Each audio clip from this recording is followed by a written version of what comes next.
Welcome. I'm here to tell you it is time this Friday to hit a straight lick with a crooked stick.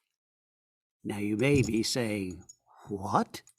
Well, that's the title of this collection of Zora Neale Hurston's short stories, and we're going to be reading one of them today.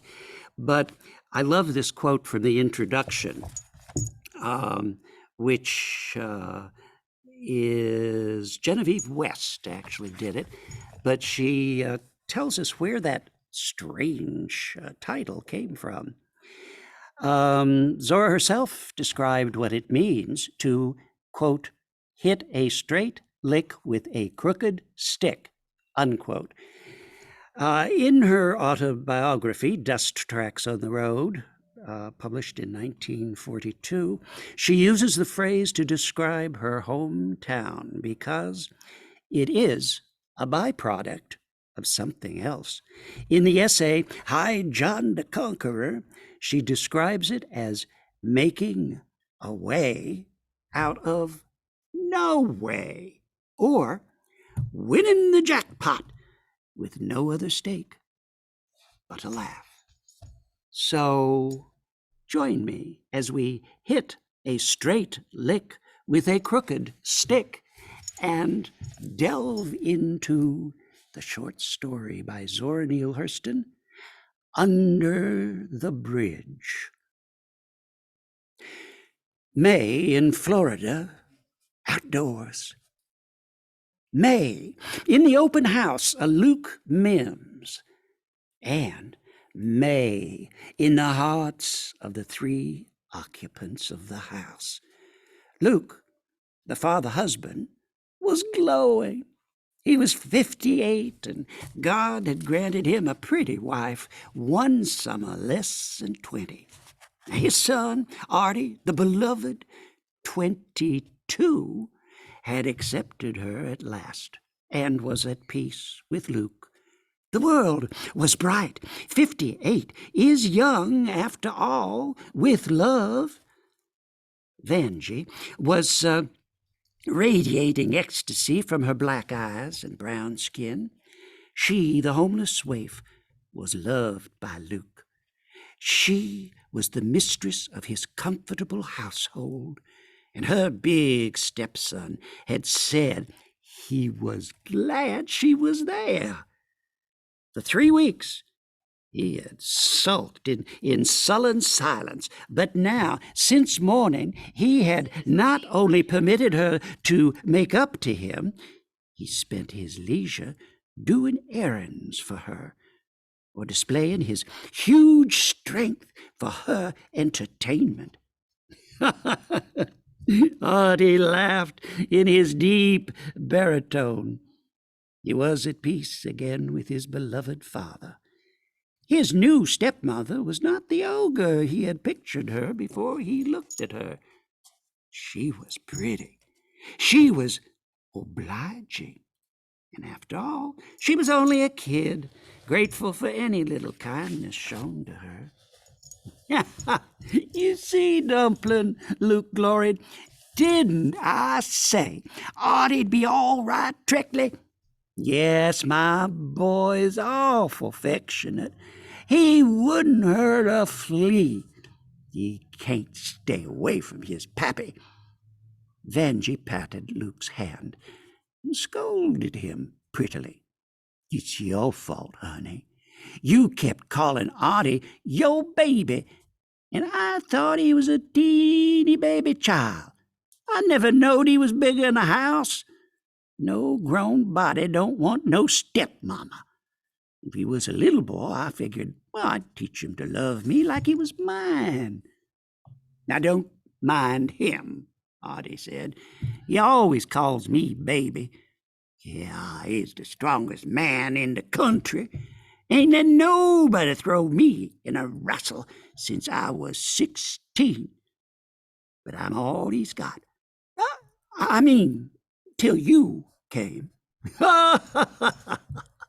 Luke laughed boisterously. If I had told you I had a son 22, you would have thought I was old. Now that Artie boy, He's jealous of me, that's what. We've been here by ourselves since he was 9. Yeah, Artie added, sure make me good and mad to think we've been getting along all these years. Then when Pop gets around 60, you gotta jump up and get married. Oh, ain't but 58, Luke threw in hastily. What's the difference? But I ain't mad or nothing no more. If you's happy, I is. Vange is a good girl, and I'll do all that I can to make it nice for her. And I'm glad not to be fooling with the cooking. Ooh, I got more appetite already. Now, Artie did make things nice for Vanjie. There was always plenty of stove wood in the wood box and water in the 2 breast-bound pails.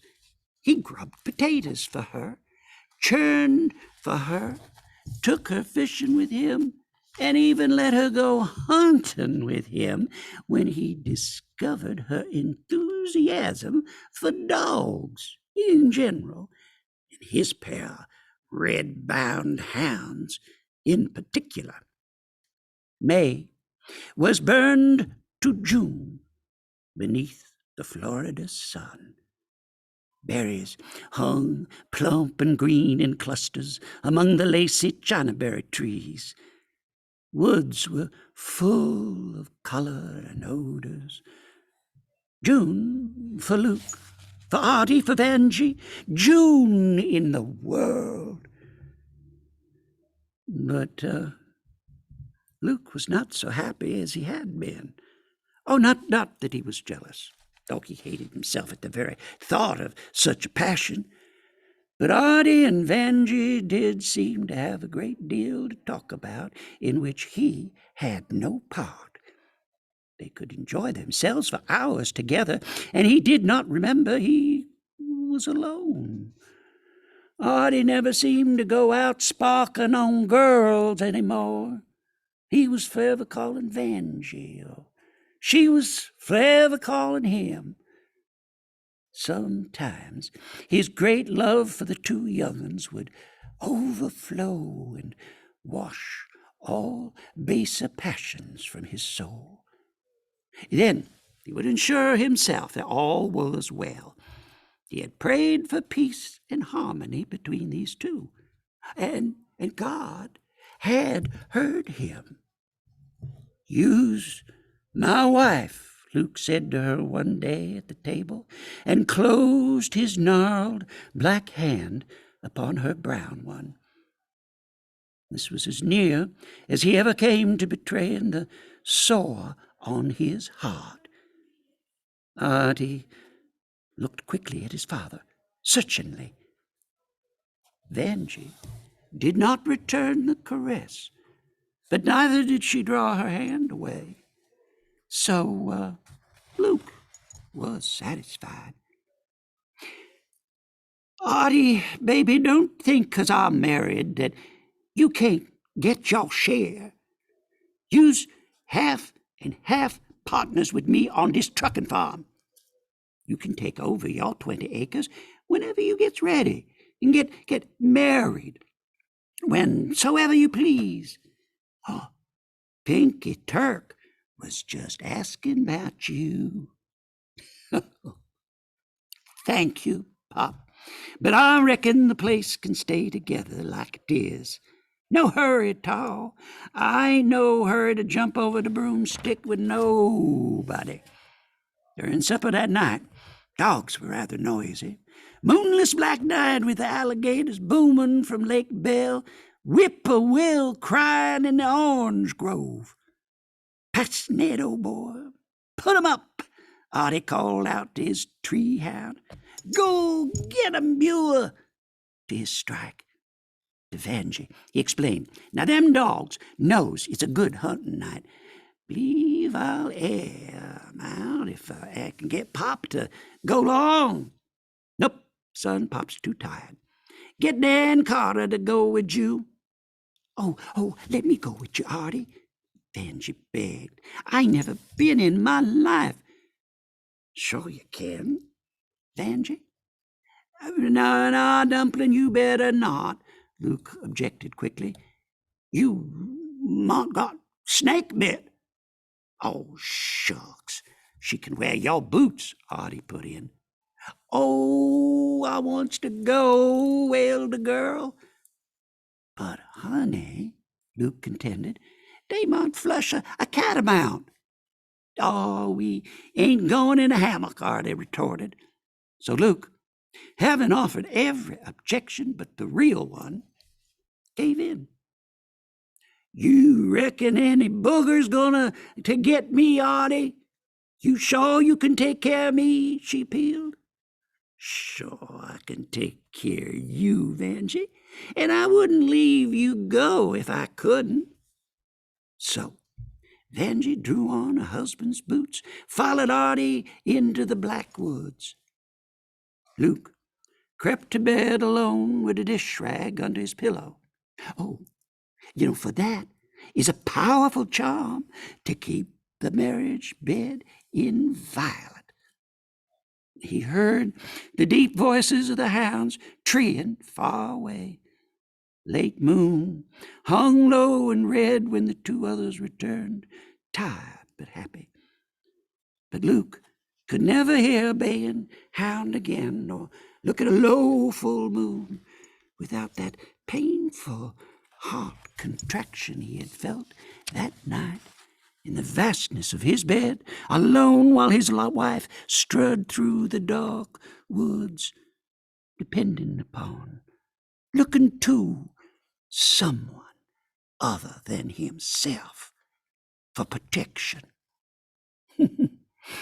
By 8 o'clock next morning, he trod the village road to Endor. He hurried to the gate of Ned Bickerstaff to get a hand.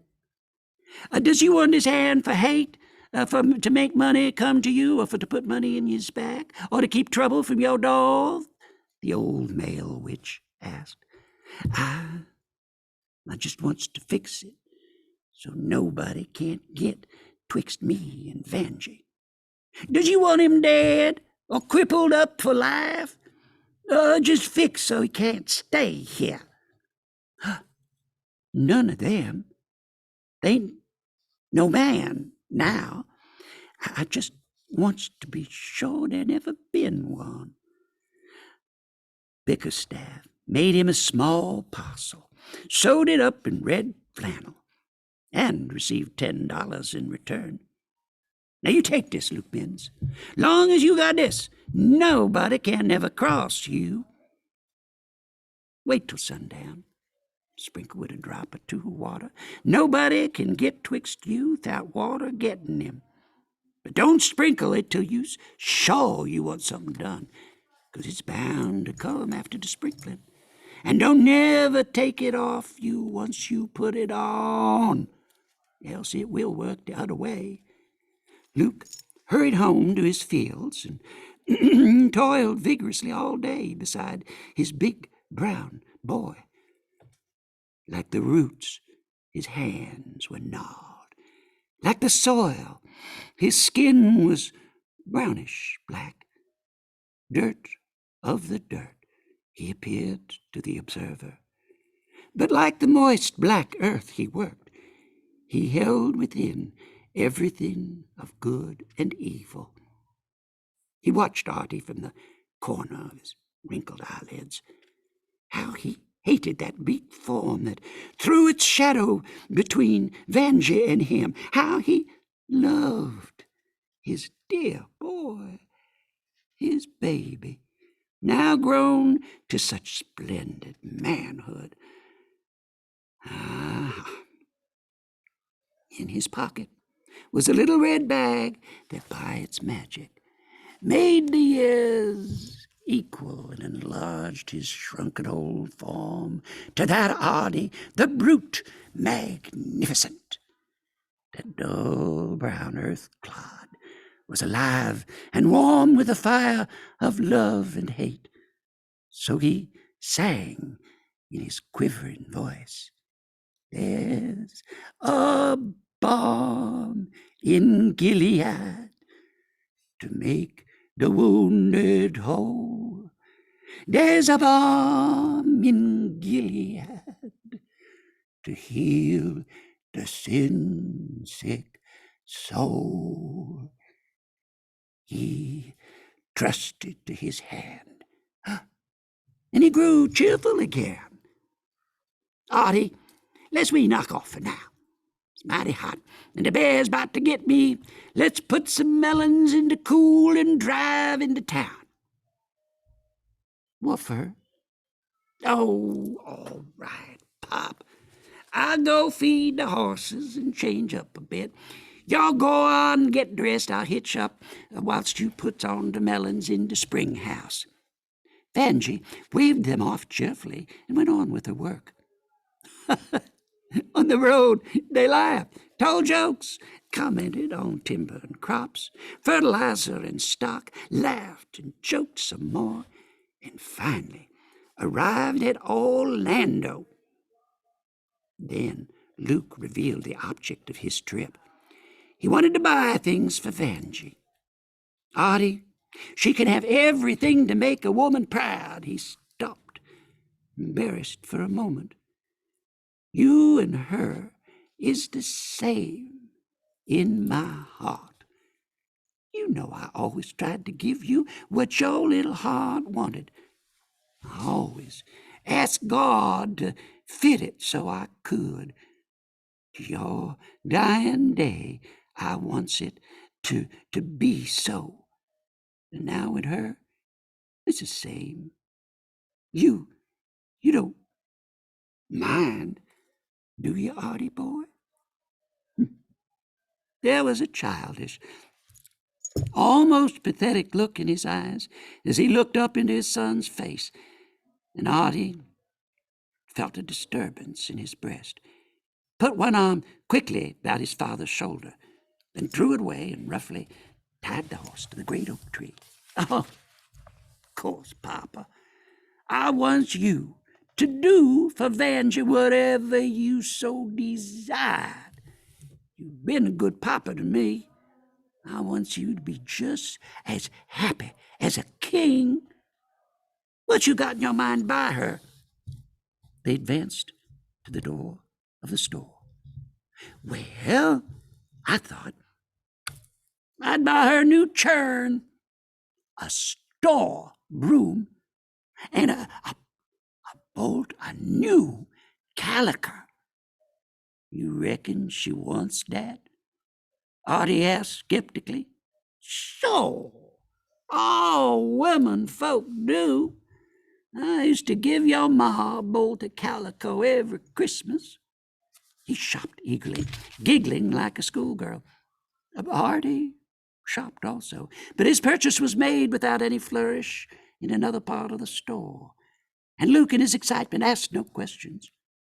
They drove away homeward, but at the last store before leaving town, Luke dismounted and bought a large stick of peppermint candy, red and white striped. Oh, she'll be tickled to death to get this candy, Luke jubilated. You ought to got that box of candy for her, Artie commented gently. What? Spend the whole dollar for teeny little box when I can get this great big stick for a dime? At home, Vanjie had supper ready, and as soon as the horses were unhitched and fed, they gathered about the table. Then the old lover slyly rose and presented his gifts. First, the churn. Ooh, a big brown earthen affair. And Vanjie exclaimed happily over it, but there was a little disappointment in her voice, which Luke would have noticed had he not been so consumed by the joy of giving. Then the calico, which she received a little happier, and last the broom and candy, upon which she bumped her mouth awkwardly with his. Oh, "Oh, you's mighty good to me, honey," she told him. "I reckon I got the bestest husband in Floridy." Luke went beaming back to his seat. Artie nonchalantly tossed a parcel into Vanjie's lap. "That's a little something for me, too, Vanjie. You've been waiting on me, doing for me ever since you've been here, and I ain't never give you a cent. I'll be buying you something all along. You keep looking after me." Turned out to be a white wool skirt and a pink silk blouse. Poor Vanjie was delighted and could not keep the ecstasy out of her eyes and her voice. "Oh, Artie," she cried, grasping his hand. "You so good to me." She held the 2 garments up to measure and hugged them gleefully. Artie," she all but wept. "How you know what my heart was wanting so? I would have bought it for you, Vanjie, if I had knowed," said Luke miserably, and remained silent for the rest of the meal. That night, Luke sprinkled his hand and put it on. The old sun, so careless of human woes, shone brightly every day. If Luke wept in his hell of misgivings, the sun came up and sped across the blue, glorying hotly in its strength and power just the same. Old trees rotted it to heart, and the sun nourished young saplings that quickly buried the struggling old forest monarch in their shadows. The sun went on and on to his sky bed at night, pulling the gray and purple hangings of his couch about him, and slept, indifferent to human tears. Artie and Vanjie did nothing that Luke could put his finger upon as unfaithful. It was just their lowered eyes, their happy gazes, that hurt him. He did not believe that they had desecrated his hearth, but he could feel their love like the presence occupying the house. Pricked his old skin painfully as soon as he entered. Oh, he could not rage. He could not kill. Oh, he loved them both till it all but suffocated him. In his great love, he saw they suffered too. That Artie loved him greatly, for he had laid down his love for his father's sake. But for how much longer? Luke had asked himself. The sun flung August hotly down upon him. Vanjie, dressed every Sunday in the skirt and blouse that Artie had bought for her. Luke could only explain this by the fact that Artie had given them. He of the calico age could not understand the tastes of the age of silk. House was unbearable. His suspicions had filled every chink and cranny. He began to approach sheltered places stealthily and creep through the orange grove. Then he would hastily retreat, lest he surprise them. "Tell you what," he began one evening, "we can't do nothing to the crops for a week or more. Let's we all shut up the house, turn the stock on the pasture, and go on a fishing trip up the river." Oh, lest we all," Vanjie echoed. "I can stand a whole heap of that, Papa." Artie laughed and stretched his mighty limbs. "Let's start tomorrow." The awakening sun threw a flaming sword upon the St. John's River the next morning as they embarked. Camping necessities were piled high in the center of the large rowboat before Artie, who rowed. Vanjie was perched in the low stern, facing him with Luke at his back, in the high prow seat. Down the river they flew under Artie's mighty strokes. The sun lost its redness as it climbed. The hounds with paws on the gunwale barked defiances to river alligators, woods, and would not be stilled in their freedom. "How far we gonna go, Artie?" Benji asked. "Oh, way past the coastline. Bridge," he answered. "That's all right, ain't it, Pop?" "Oh, sure," the old man answered. "We've been down here heaps of times on kind of game," Artie went on. "There's panthers, catamounts, deers, bears in them woods, about 20 miles off." "Oh, I'll be scared," Benji shuddered. "No need to be. I'm here," Artie answered quickly. "Old Wildcat got me when I was a little shaver. Papa killed him, fought him with a pocket knife, and he never told you?" "No, indeedy. Please, Luke, do you tell me?" "Oh, tain't much to tell, Vanjie. Was in these same woods we gwine to now. Artie always did love to follow me round, traipsing along, holding on to my finger with his fat little hands.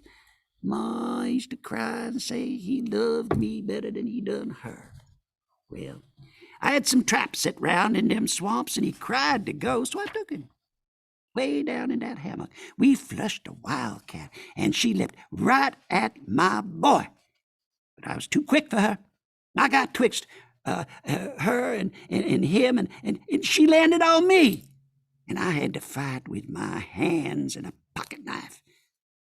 I killed her, but she clawed me up, so the doctor had to take a whole heap of stitches. He displayed his arms and chest. Benji's eyes grew misty. "And for that," Artie said flippantly, but with a husky voice, "I'm gonna let him be my papa till I die."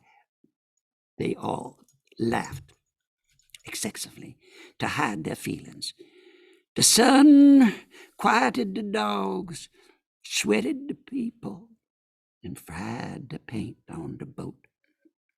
Artie rode on, tremendous muscles bunching, stretching, as he bent to the oar.